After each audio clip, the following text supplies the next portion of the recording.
Welcome to this, the fifth in the series of Partners in Planning sessions during what is effectively Planning Week. Hopefully you're not all exhausted, because there have been so many events this week from different organisations, not just all around Scotland, but all around the world seemingly, following up on World Town Planning Day on Sunday. The series we've been following is around climate change, and this fifth session is around adapting to climate change, particularly adapting places, but also thinking about people and behaviours. And I'm delighted that we've got three excellent speakers to give you presentations and stimulate your thoughts and discussion, and hopefully also maybe behaviour change too. We've had a series of successful events throughout the week, roughly about 90 people at each session. And yesterday we had a session with a focus on climate change and infrastructure, and it was chaired by Gregor Hamilton of HOPS, and that included a session by Lynn Ward from the Infrastructure Commission around knowledge and the evidence base required, from Daisy Narayanan on the sustrans elements of net zero travel.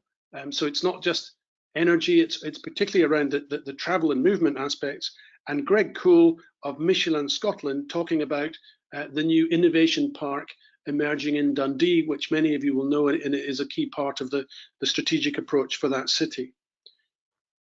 What we're going to have is three presentations in turn now.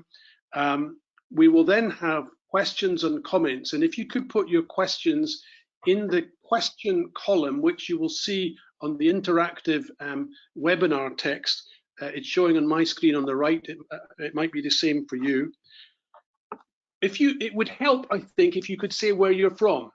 We do these sessions together, and sometimes we feel like we're in the same room, but we don't always appreciate how far we've travelled, where we've come from, whether we're in a town or a city, or I've been on many where people have called in from their holidays in the countryside or even a beach. So it'd be good if you'd let us know where you're calling in from, and maybe your organisation. But obviously the key element is the question and point that you've got. But please feel free to feed them in as we work through. And I will say that when we get to the end, I will remind you that the material from this, that's the links of the recording and also the slides, will be available to all the participants. So I just want to say a warm welcome to everyone, wherever you've come from, and I hope you enjoy these sessions. We're going to start off with Shona Glenn, and Shona is Head of Policy and Research at the Scottish Land Commission. Shona is by training an economist, but is also an associate of the RTPI, which is great news for all of us on the call today who are planners. She's going to be talking about transforming vacant and derelict land, which is something that the Scottish Land Commission have been leading on for the last few years, but also she's got a passionate enthusiasm for well-being. So for someone who's an economist, and you might think of us talking as, for some of us, maybe more technocratic elements, she's got a huge interest, and therefore that has driven a lot of the research that she's been involved in. Welcome, Shona. Lovely to see you. And where are you speaking from today? I'm boring, I'm afraid, Kevin. I'm in my spare room, but in Inverness. Great. Welcome from Inverness. Over to you, Shona. Thank you. I will attempt to share my screen now.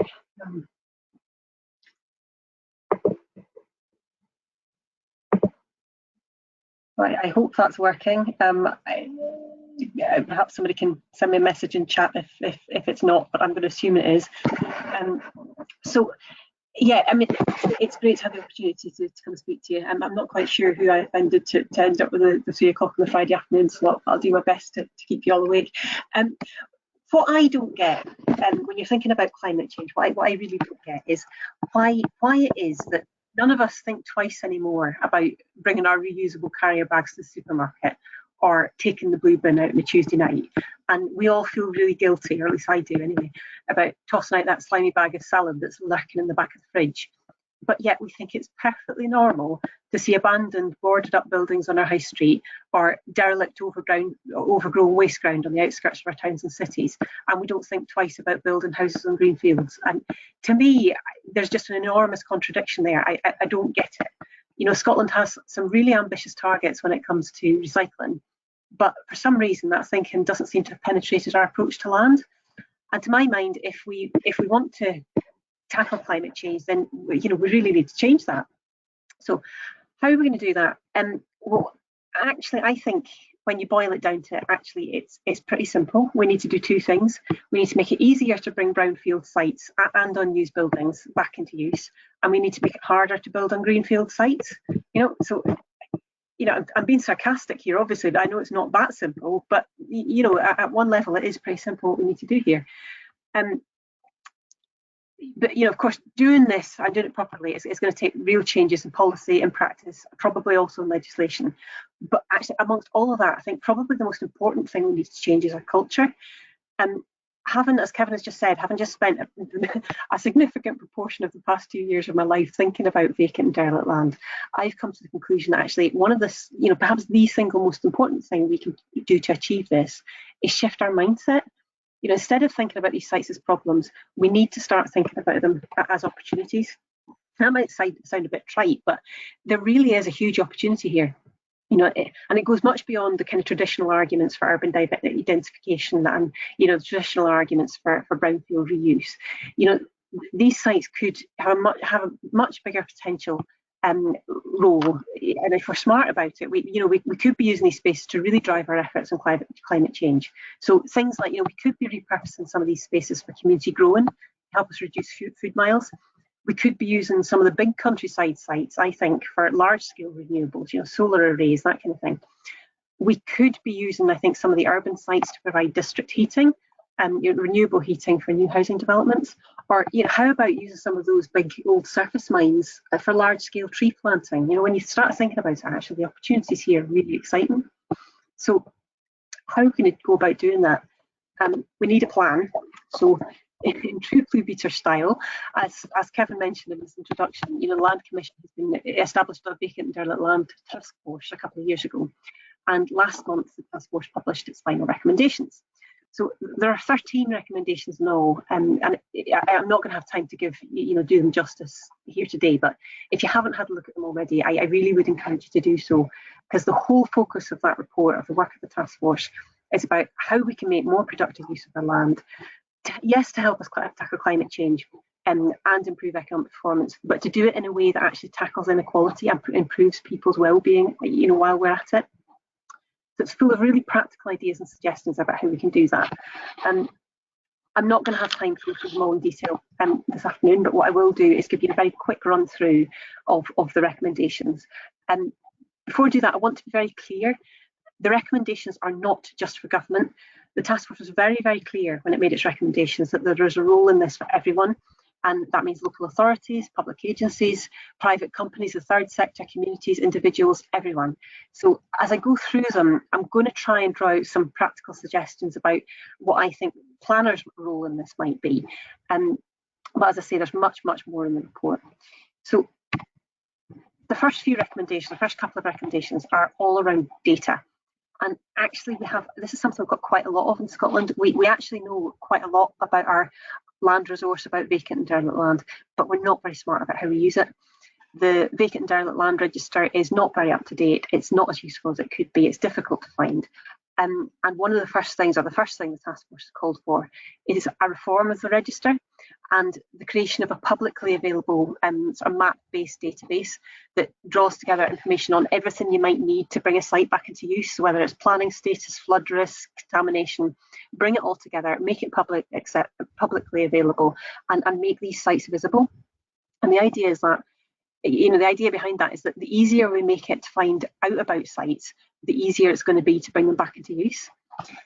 So obviously none of us is going to be able to deliver that on our own. Doing that is going to take a big collaborative effort, probably at a national level, digital mapping and all sorts of technical, clever wizardry. But that doesn't mean there's nothing each of us can do.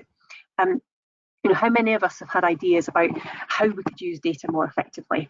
And actually, when was the last time you shared those ideas with somebody who could do something about it? And if you work for a local authority, you're in a great position to do this. And when was the last time your authority updated the vacant and derelict land register? Have you got an audit? Do you do regular audits of sites? Do you have up-to-date information about the unused land in your area? And how well, if you do have that information, how well do you really understand the protective potential of that land? The next few recommendations, really relate to the policy environment and how we can align it to better support land reuse. And yeah, a lot of what's in this section of the report is aimed at government. But again, you don't have to work with the government to do something about it. You know, on a very practical level, the easiest thing any of us could do is actually just engage with the debate, have a look at the report, read it, look at the recommendations. If there are ideas in there that you like, tell somebody about it, tell the government, write to Kevin Stewart, you know, take to social media if that's what you do.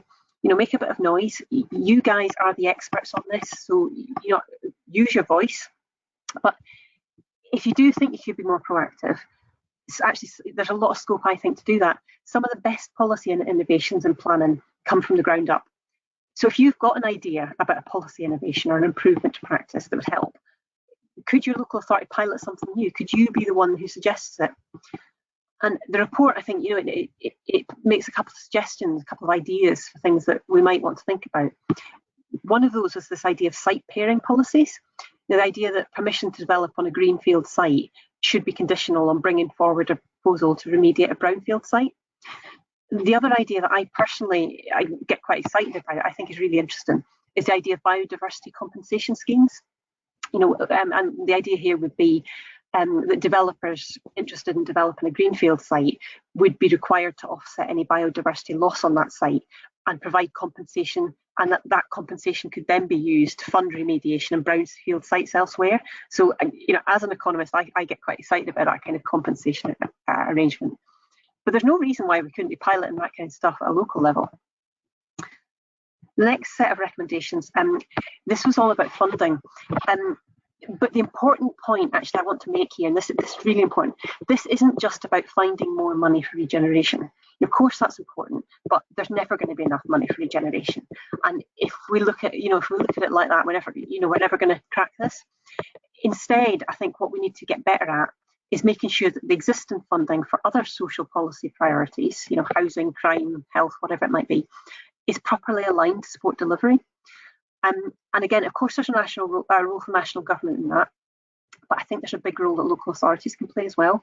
To look at how well funding is aligned at the local level.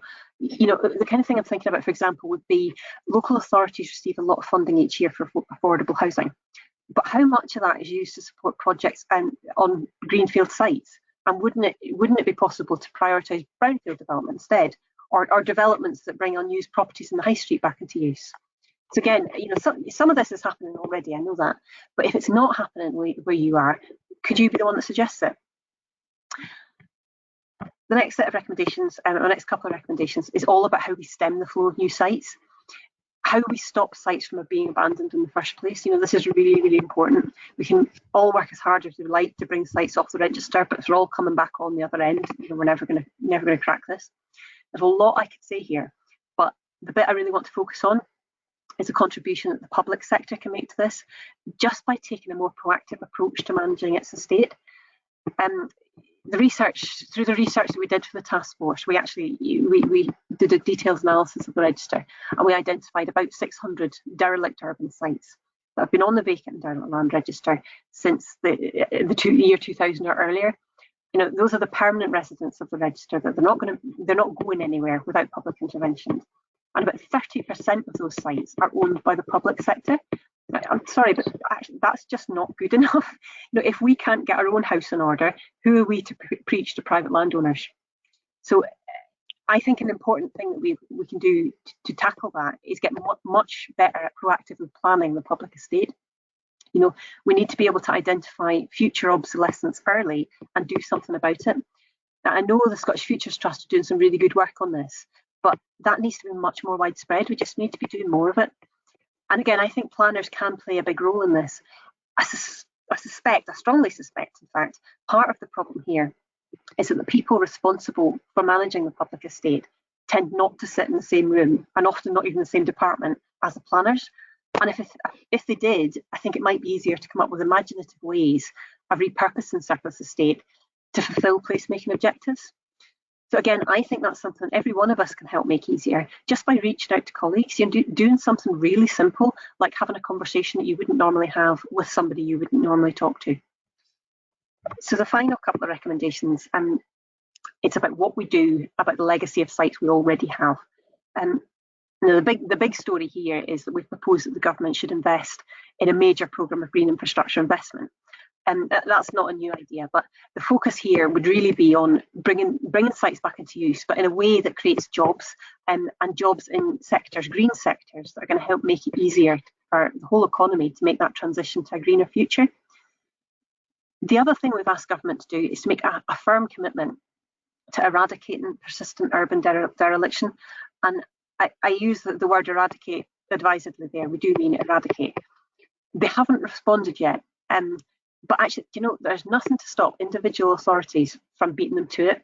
So if you work for a local authority, could you convince them, could your authority become the first in Scotland to actually pledge to eradicate all persistent urban dereliction as part of your commitment to tackling climate change? There's no reason why we can't do this.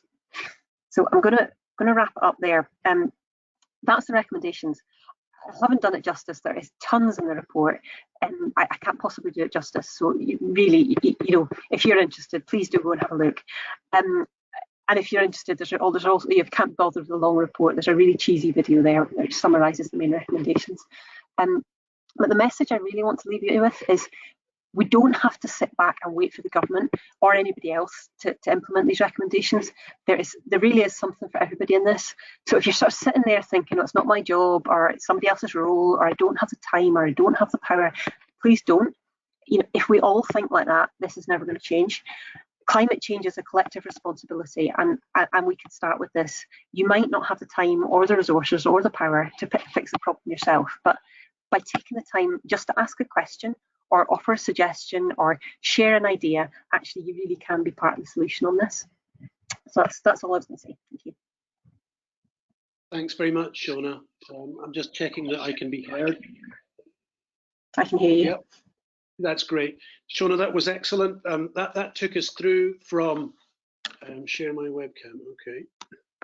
That took us through from seeing vacant and derelict land as an opportunity, through better use of data and audits and sharing of data, to some key themes around shifting the emphasis from letting other people solve it to going out and contributing ourselves. And one of the closing ones you referred to around green infrastructure felt very much like the Green New Deal thinking that's going around in the States at the moment. Particularly from the Democratic Party. So that's really interesting. It's very contemporary and up to date. But I think what you're also saying is to us all to empower ourselves and get out there and contribute to this. Thanks very much. That's fantastic. And there are already questions coming in. I know, and I'll pick those up when we move into the Q&A session. So please keep adding questions. But I know that James Miller has asked, is it Jim can't get on audio? Can someone help him if he hasn't managed? Okay, we're now going to move to our second speaker, who is Stephen Robb. And Stephen, as many of you will know, is Deputy Head of Casework at Historic Environment Scotland. And Stephen's going to be talking about mitigating the effects of climate change, presumably primarily in historic buildings and historic environments. Welcome, Stephen. Hello. As you say, my name is Stephen Robb. I work in what is now just, from last week, the Planning Advice and Consents team at Historic Environment Scotland. HES was founded 5 years ago, and we're the lead public body to investigate, care for and promote Scotland's historic environment. In my job, I mainly advise local authorities on applications, normally for a list of building consent for buildings. And today, I'd just like to say a few things about the effect of climate change on traditional buildings. And by traditional, we normally mean those buildings built with solid walls before about 1919, but the date varies. I'd like to look at how buildings can be addressed to cope with our changing climate, and also upgraded to increase their energy efficiency.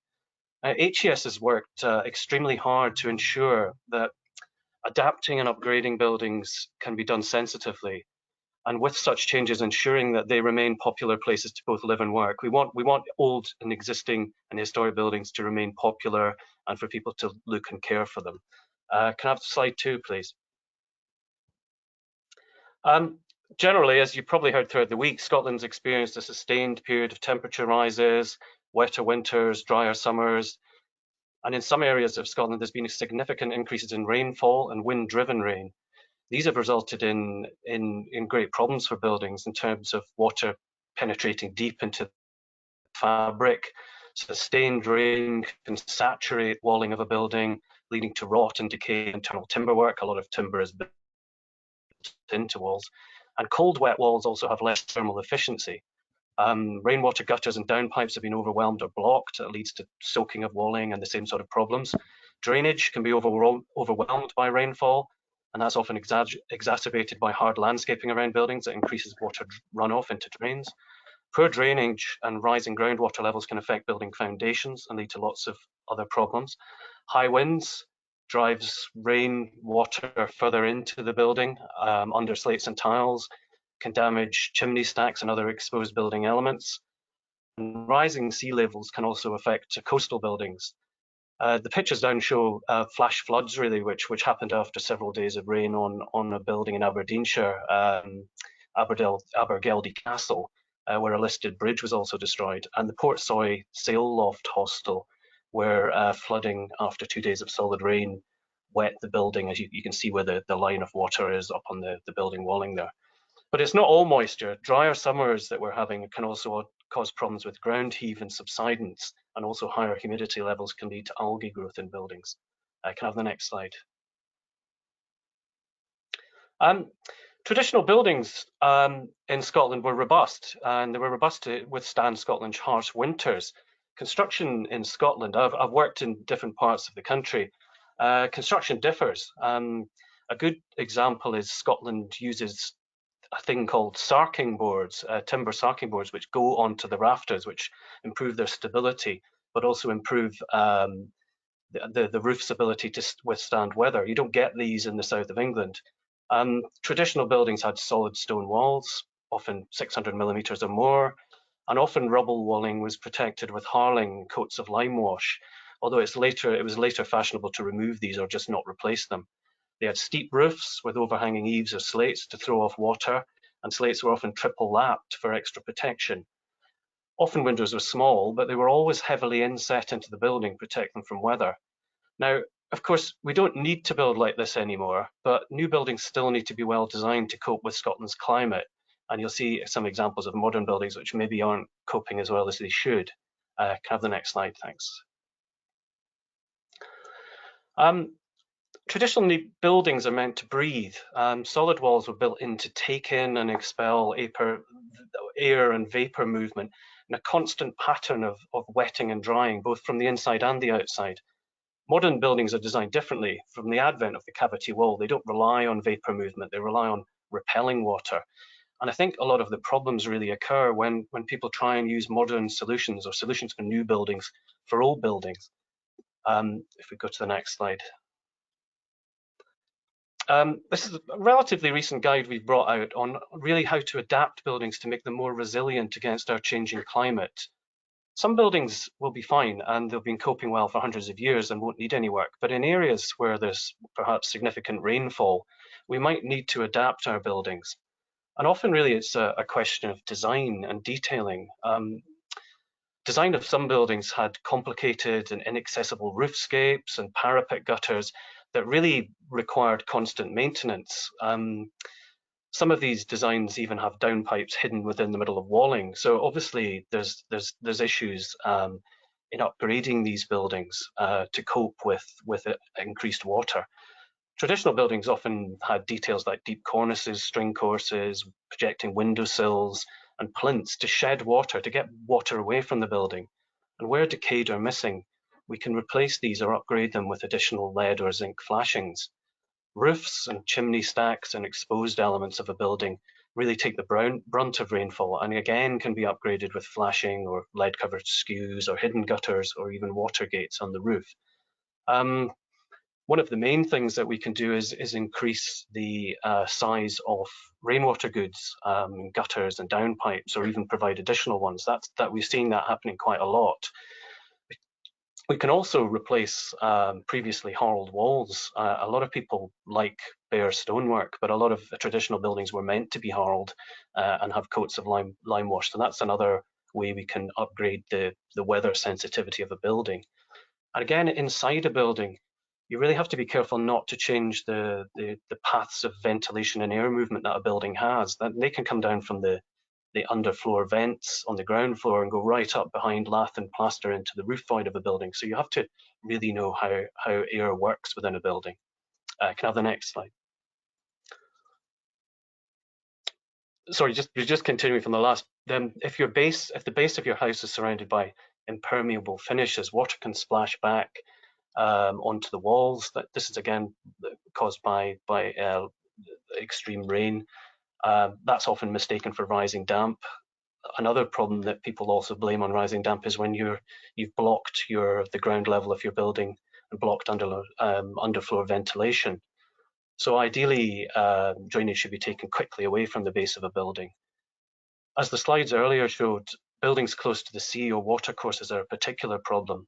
You can either work to prevent floodwater in terms of flood walls and bunds, or accept it and adapt to it. And the sail loft building that we saw earlier on had been designed with its accommodation on upper floors, really with an expectation that the ground may flood, the ground floor may flood.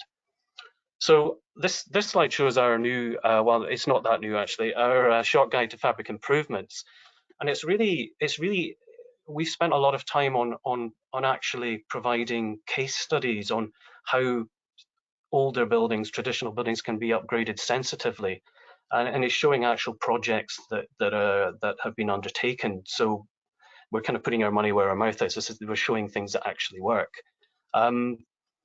Firstly, really with traditional buildings, if a building's well maintained, it's likely to have less heat loss. Saturated walls will be cold walls. Poor repairs may also affect heat loss. If you have buildings that are cement rendered or stonework that is pointed in cement, that can cause problems. But there are lots of quick fixes you can do to your building. You can improve attic insulation quite easily. You can have more efficient boilers and services, chimney balloons to stop drafts coming down chimneys, and draft proofing of doors and windows. And it is really, I suppose, important to note that ventilation is different from drafts. Ventilation is something that the building was meant to have, whereas drafts weren't. In terms of retrofitting improvements, there's several methods of upgrading walls, which can include blown breathable insulation behind your lath and plaster, or new insulated linings. There are limited options for the exterior of a building, but sometimes insulated render is possible. Windows are something that that a lot of people have concerns with. They do, single glazed windows do allow a lot of heat loss, but there are ways of upgrading. That's what our first step is really to try and upgrade windows with draft proofing, fitting secondary glazing, or even retrofitting narrow double glazing or vacuum glass in the existing sashes where no historic glass survives. But if your windows are beyond repair, or if there are no historic interest, then replacement double glazed windows are acceptable. Other cheaper options include fitting plastic sheeting on adhesive magnets for the winter, which I've just done myself a couple of weeks ago, so I'll let you know how that goes. Roofs, a lot of 25% of heat loss is through roofs. You can reduce this with breathable insulation like sheep's wool and wood fibre insulation. The market's really begun to address old buildings. There was a period where it was quite difficult to get hold of these things, but you can now get sheep's wool in B&Q, and breathable roofing underlays are widely used. Again, with roofs and floors, the idea is to keep ventilation and air gaps so that this air movement continues going through the building. Just into the next slide.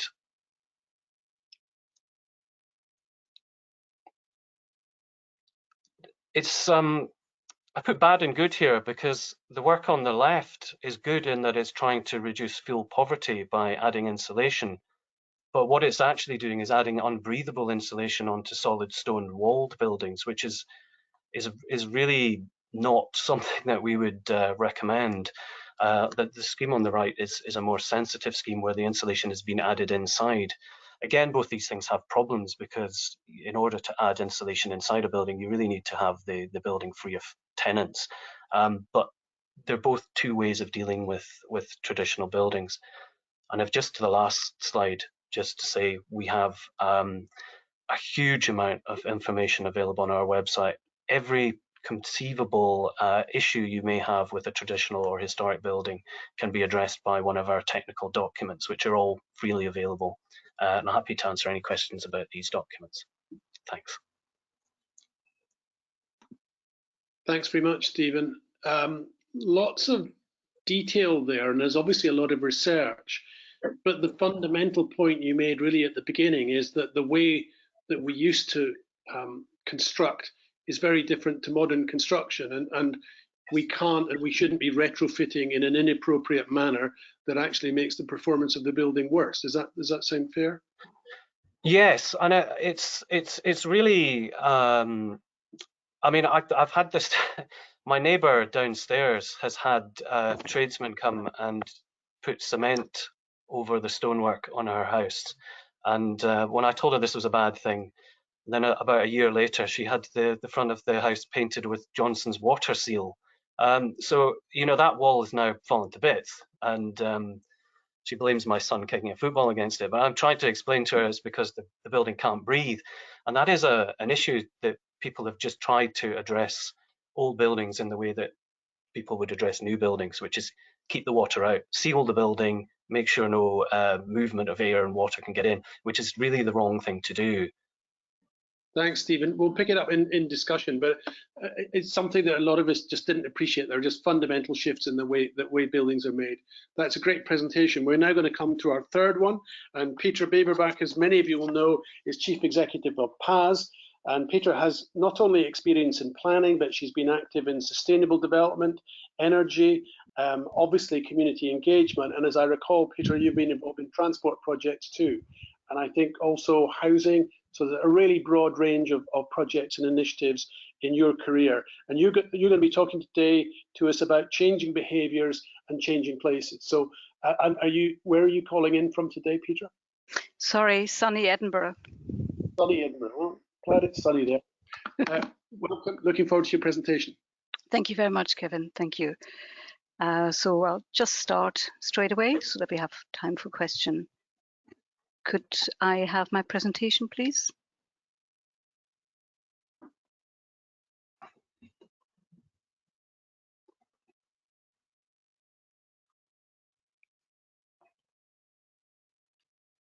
Just coming up. Is it coming up? Good. I just want to check, as far as we know, I know one or two people, first of all, had difficulty hearing, and then I think Susan Webster had difficulty seeing. I just want to check that everyone can now see and hear. Yeah, hopefully.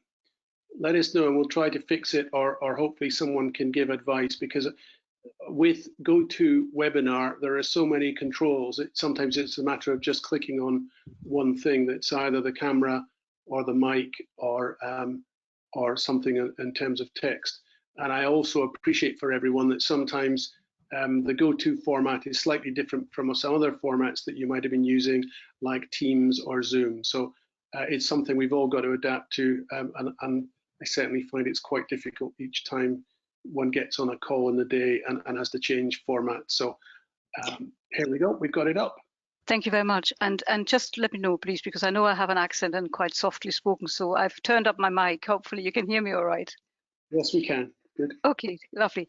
So I've been asked to talk about changing behaviors and changing places. And this is a subject matter that's very dear to me. And I should say, the reason being is obviously my background. I reflected 31 years ago, I did my master's at Glasgow and European environmental law, I have to say. I don't know if that's a swear word these days, but anyway.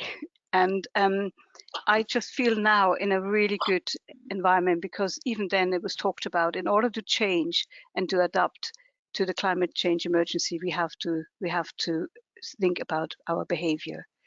So I'll just want to show the next slide. Oh no, that's not that one, sorry. Trevor, can you take over? And yes, there we are, the next one. So I think most of you know who PAS is. We're a charity as well as a social enterprise, and we have about 400 volunteers, primarily from the planning profession, which is amazing, and that's probably one of the leading professional charity in respect of having volunteers that giving so much time. We've been going for over 25 years, and increasingly we have adopted very much the Gadesian principle of folk place work, and we also very much helping people to understand the complexity of the planning system, not just in terms of technical terms, but actually what it also means for the fellow neighbours. So we are volunteer-led, we are impartial and independent. Can I have the next slide, please? Because I don't seem to see the button there to move it on. Thank you. So this is really important to understand what we mean by behavior change.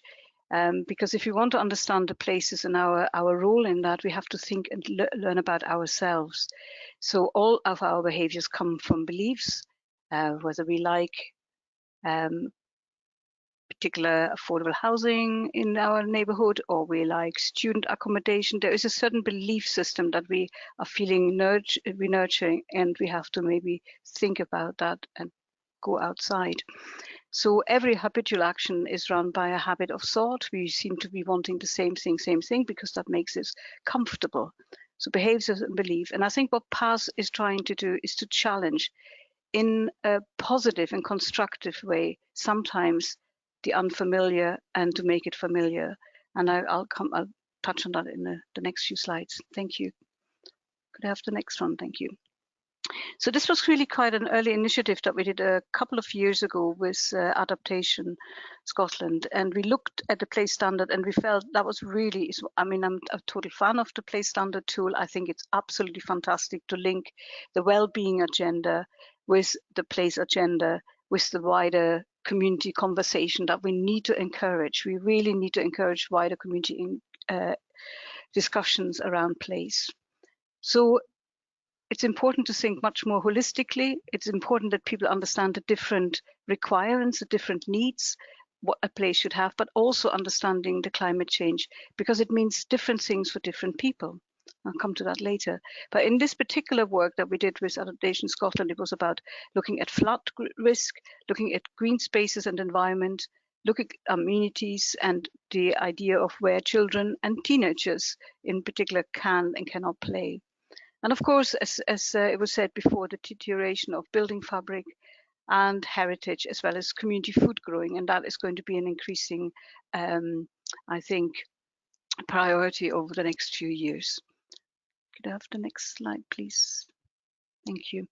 So when we worked with a number of communities around adapting for changing climate. So what we felt was that in order to get climate ready places, we helped through the use of visuals and resources to have that conversation. And of course, we need to do it in a very holistic way. So we need, I think, any kind of behavioral change has to start by looking at what kind of benefits will I get? What is good for this change in my behavior? So we know that if we are looking at this current pandemic, we see probably many challenges, but there are also opportunities. And some of the opportunities are about doing conferences like this on Zoom, being able to have communities connected from Orkney down to Dumfries by Zoom or any other medium. Sorry, I'm not advocating one or the other, but it is about this connection. And it is about, if we are looking at the challenges that we're going to face around climate change adaptation, we have to look at the opportunities. And if we look at opportunities, we then can also see improvements and taking positive ways forward. So it's never about punitive. We're not changing behavior by being punitive. Please, next slide. Thank you. I was going to talk a little bit about the Heart of New Haven for the very reason that I feel this is about behavioral change in a practical way. So here, this was a community-led intergenerational project. The community wanted to take on a Victorian primary school that was being under asset transfer, being available to the community to do it. And they came up with something really interesting, which they had learned about in their visits to Finland and Germany, about multi-generational centers where people of all ages come together, sometimes within their own age, and then opportunities for having within their own community to have intergenerational dialogue. The importance about climate change is that at the moment it is still too much the young saying you're robbing us, the older generation saying, yeah, we can't adapt. There is an intergenerational dialogue that we really need to drive, and it's really, really important. It is a societal response we need, not just from young, not just from an older generation, but from all of us as one society. And that's, I think, was so important. So that's why we got involved. And I have to say they were successful with the asset transfer, and now they're looking for the funding. I think this is going to be really, really important. I'm hoping, like Shona said, there are lots of opportunities for derelict building or buildings that are coming up to do something better. We're also working with current community groups around co-housing. Again, co-housing is addressing the needs of a future society that wants to see changes with regards to the housing that are being offered. So there's small parcels of brownfield sites that are all over Scotland in their towns and cities are ideally suited for co-housing. And I should say, and as some of you have heard me probably say that, it is a Scottish model that was invented in 1939 in the Camp Hill community, and we let other countries take away that, and we should reclaim it. So co-housing, intergenerational is the future, I think, if we want to drive behavioral change about climate adaptation. Could I have the next slide, please? Thank you. So just in summary, change takes all of us, and here it is. It's about the role of children and young people. The UN Charter of the Rights of the Child, which has now been adopted, or it's just about to be adopted in Scots law, which is asking young people to be involved in decision that affects them. So that is a legal responsibility soon by young people to be involved in decision, and place is absolutely vital for them. I just want to close on one personal point. I am the vice chair of Link Group, and I have just recently been asked to lead the new subgroup on sustainability and adaptation.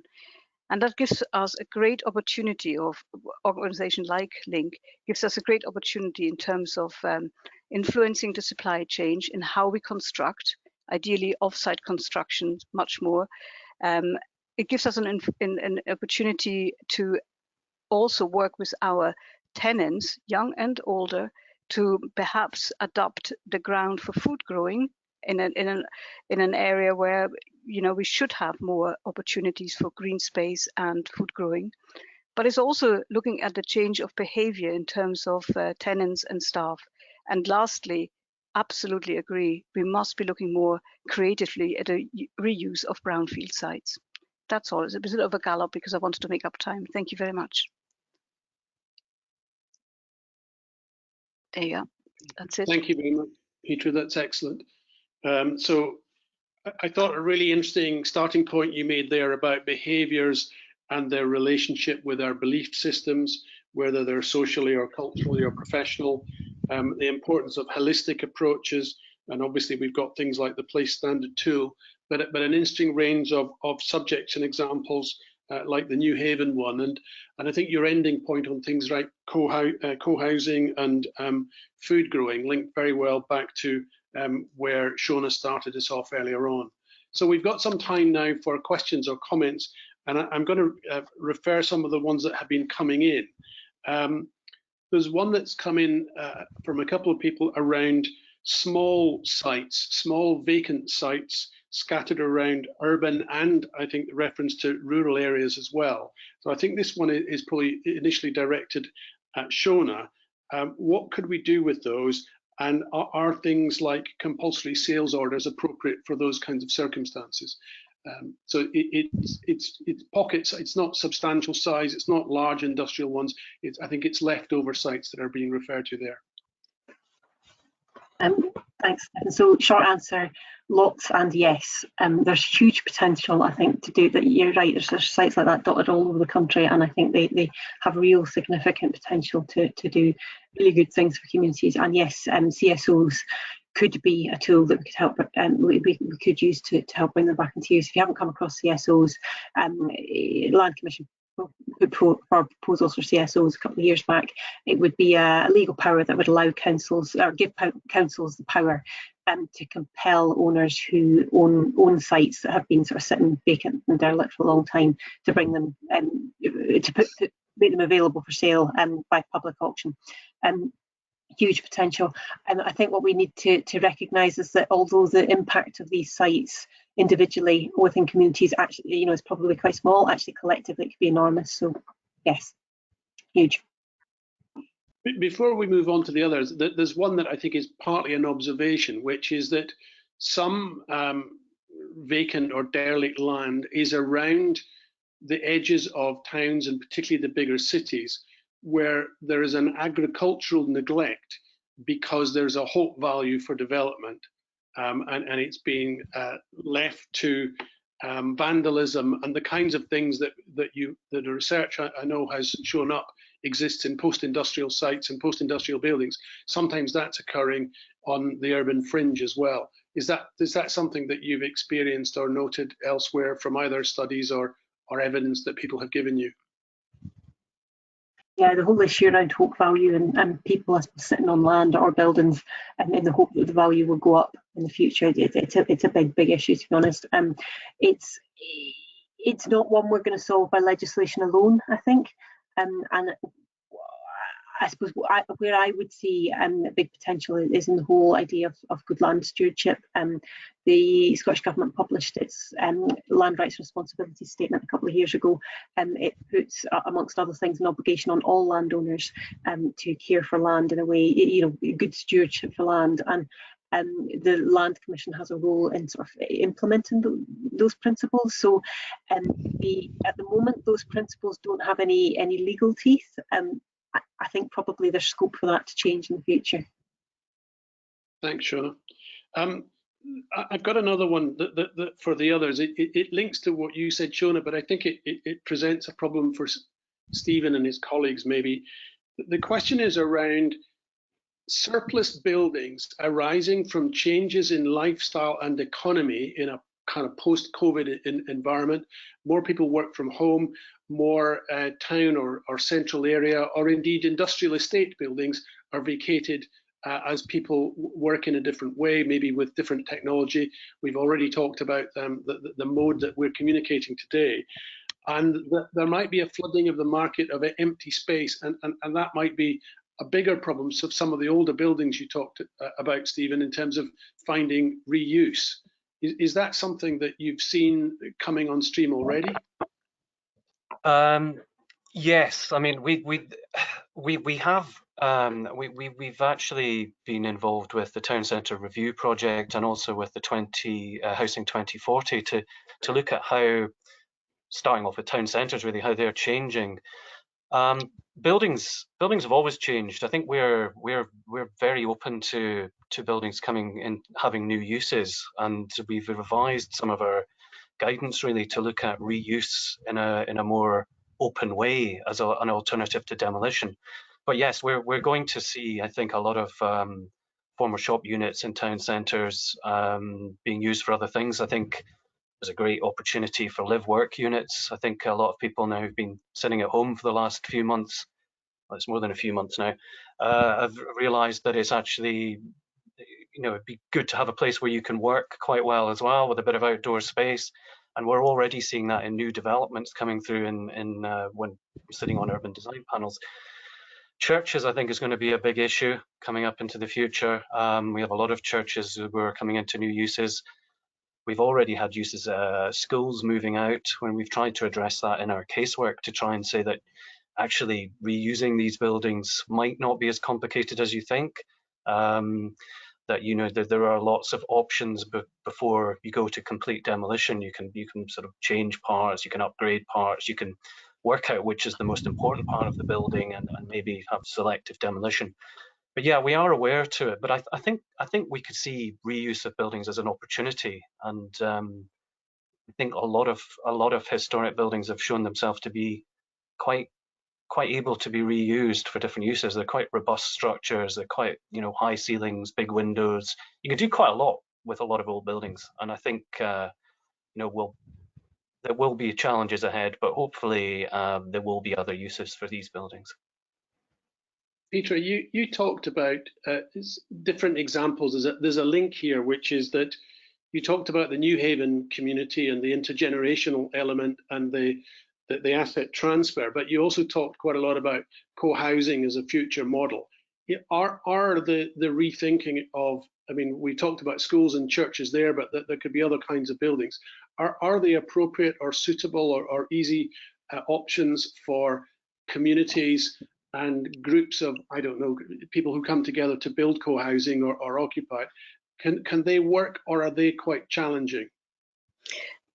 So I think there are two things here. If the community, I mean, I'll take a small town, and I don't want a name for it. I don't want to name it the town, but it's south of Scotland, has a number of empty buildings now because the money has dried up. The companies who own them moved elsewhere.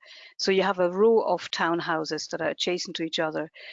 The community are really keen because they know they have an aging population, but also they know that they would like to have walkability. They know they would like to be able to walk to the shops.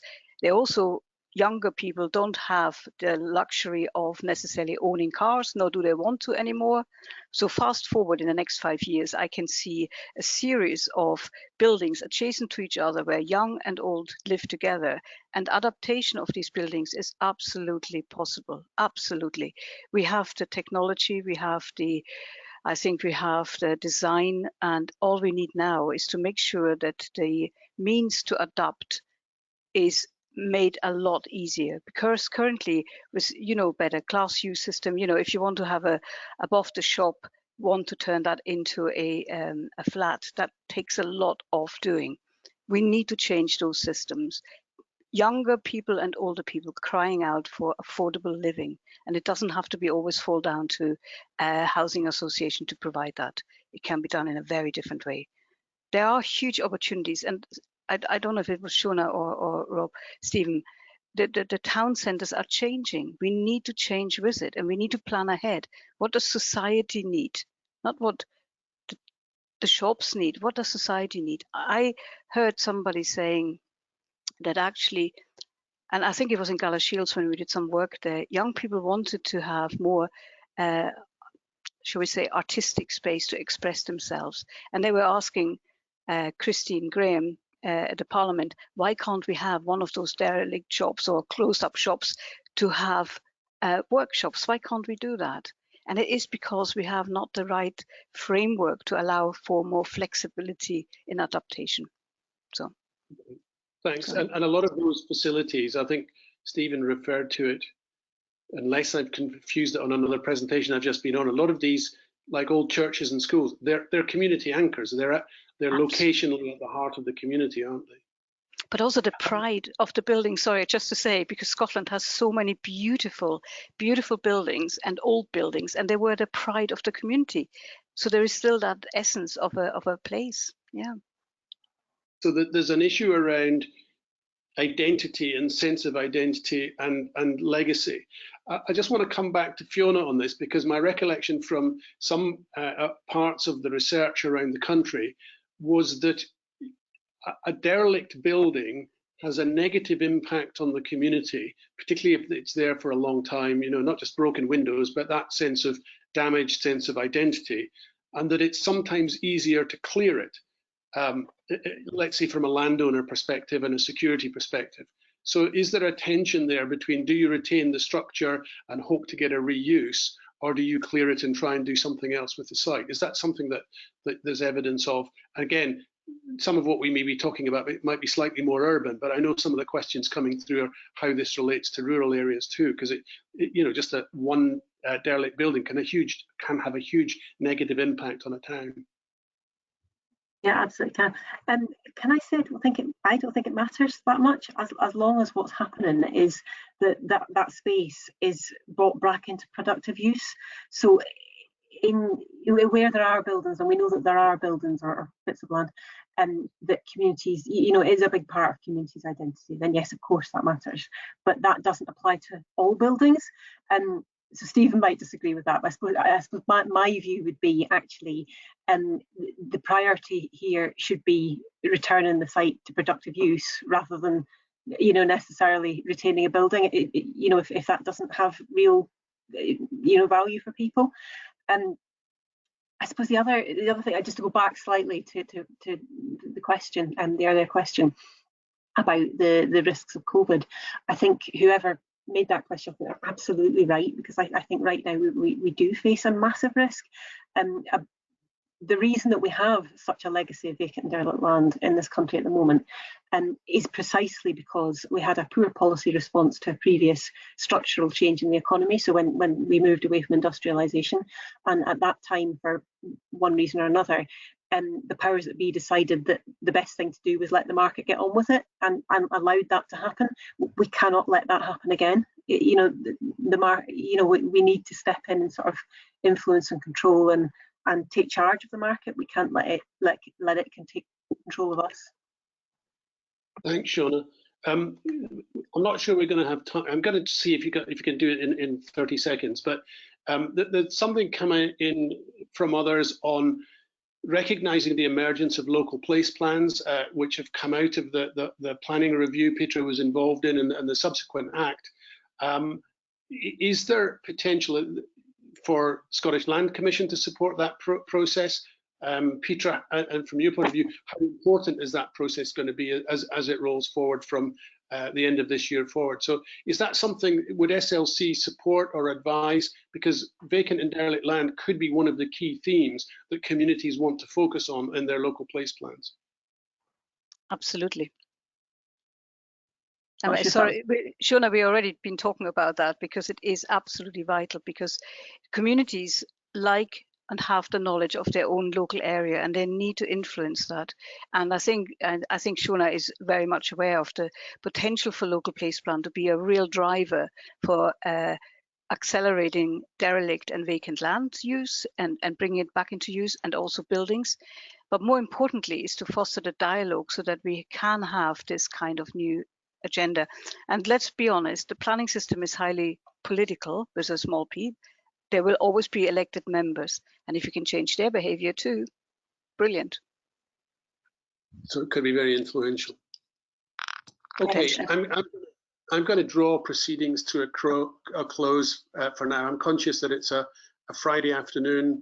It's coming up to 4 o'clock. We have run this one a little bit earlier than the other sessions. Firstly, I want to say thanks to Shona, Stephen, and Petra for their very informative presentations, and remind you that you will have access to these in the online video version of it, and you'll also have access to the presentation, PowerPoint presentations as well. So all of those of you who were on this can access the information and review the content. Friday afternoon. I can't. It's getting dark. I can't read anything. So I also want to thank all the participants, not just today. I think we've had hundreds over the week, which has been fantastic, from a whole range of different backgrounds and from a geography all over Scotland. And I think some people have even called in from further afield. But I also want to say a huge thank you to Trevor and Susan for managing and putting these on, because I know it's very challenging technologically and supporting us all. People like me constantly asking for details and so on. I think you've done a fantastic job. So I want to thank all the participants, all the speakers, not just for today, but for the whole week, and obviously all our organisers and colleagues and chairs in the preceding sessions. Thanks very much. Look forward to seeing you again soon. Safe weekend, everybody. Bye for now.